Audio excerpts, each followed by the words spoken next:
Here I'm teaching you how to assign oxidation numbers. The key rule is that each individual atom gets a number. We have a number of rules, 1 through 5 here.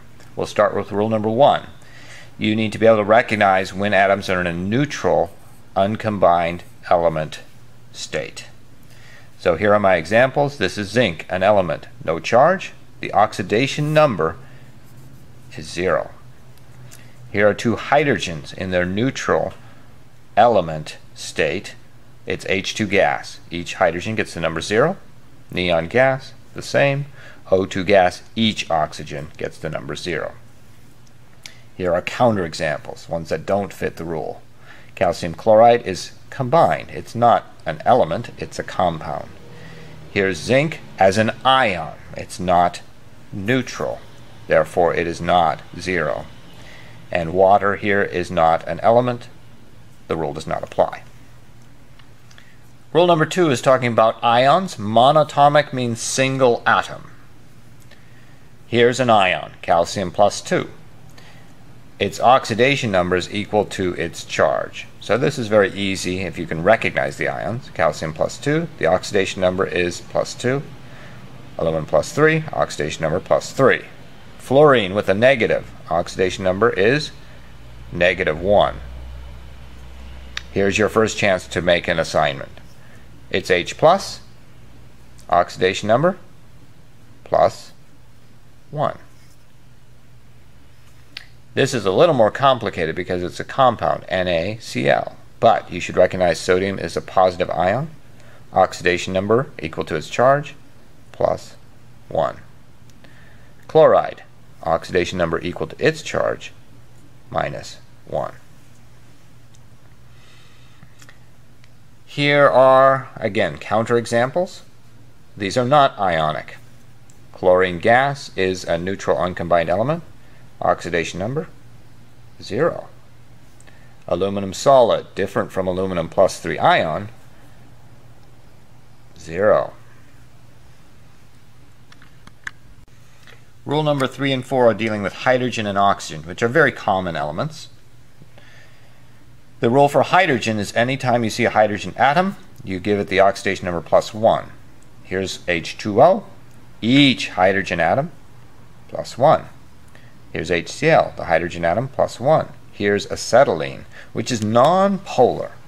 So please do not call these charges. There are no charges in C2H2, but the oxidation number for each hydrogen is plus 1. Here's a counterexample. What should the oxidation number be here?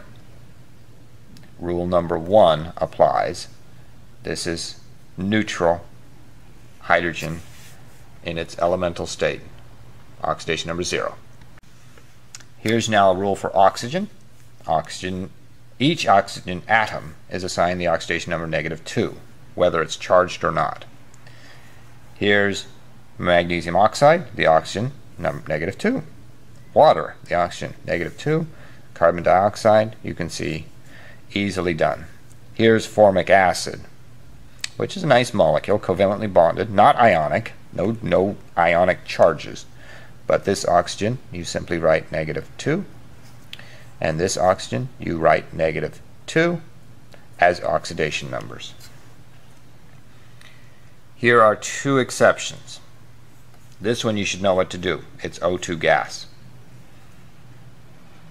0 and 0. This other exception is not important, but there are molecules called peroxides, which you've seen before. They have the OO bond, which is normally a no-no. So when you get this situation, the oxygens each are assigned the number -1. As I said, it's not an exception that you need to worry about unless you're taking the SAT subject test in chemistry. Rule number 5 is for variable elements. So we have some elements for which there are rules. They're not really changeable. But just like in algebra, we have some elements that could have multiple values. That's what it means to be variable. So these we have to solve for using simple algebra. Rule 5a says in a neutral compound, the sum of the oxidation numbers equals 0. The sum equals 0 in a neutral compound. So here's my first example. This molecule, CH4, it is not charged.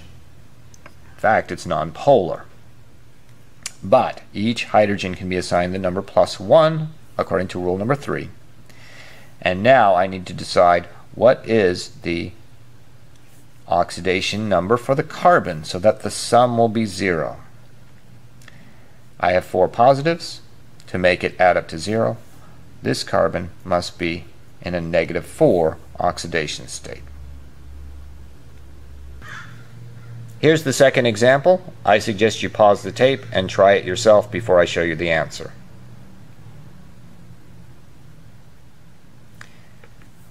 Here now I have some hints. Apply rule number 3, hydrogen +1.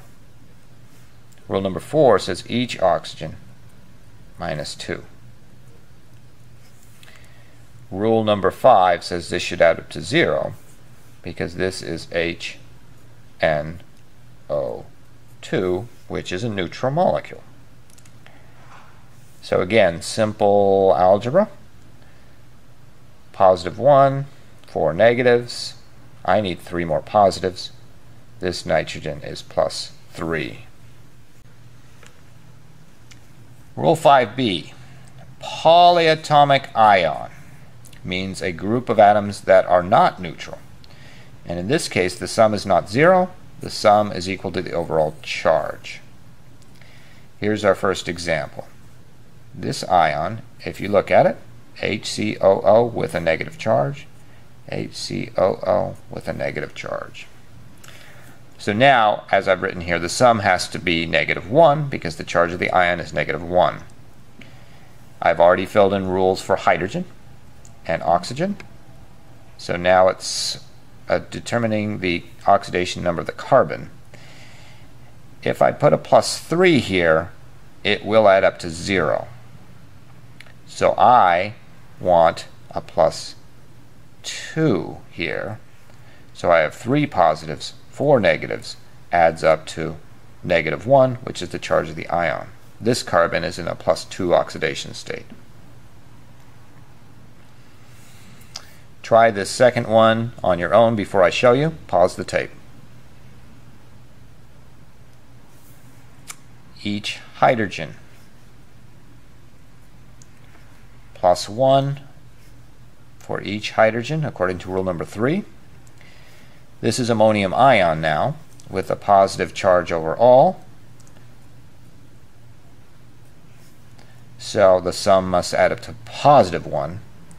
That means that this nitrogen, you can kind of think of it this way if you wanted to. X + 4 equals +1. X is the oxidation number of the nitrogen, must be -3, so that the sum is +1. Last example, sulfate ion, SO4, with a -2 charge. Pause the tape, figure out the answer before I show you.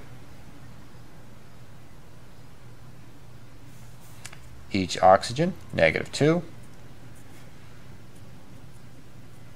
You'll notice that there's no distinction between an oxygen that has a formal negative and one that doesn't.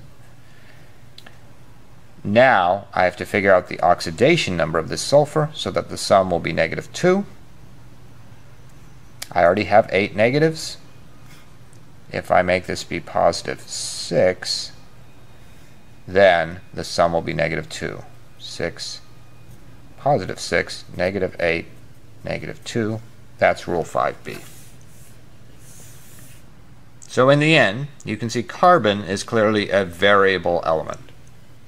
Here it was in a -4 oxidation state. Here it's in a +2 oxidation state. And the most important thing we'll be looking at is these elements that can change. How much did they change? Why did they change? Nitrogen is also a variable. +3 in this molecule, -3 in this polyatomic ion.